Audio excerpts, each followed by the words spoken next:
Pasukan Rusia menghancurkan tank Abrams dalam pertempuran di dekat Avdiivka. Rekamannya ramai beredar di media sosial Telegram pada Kamis 25 Juli 2024. Anggota kelompok pasukan pusat Rusia menghancurkan tank Amerika lainnya saat bergerak melewati pemukiman ke arah Avdiivka Pokrovsky.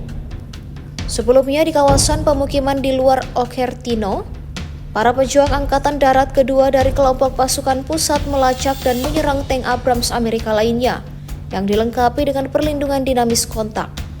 Lalu kejadian yang sama kembali terulang di wilayah yang berbeda. Dapat dilihat dalam rekaman, militer Rusia benar-benar menghabiskan tank itu hingga hancur tak tersisa.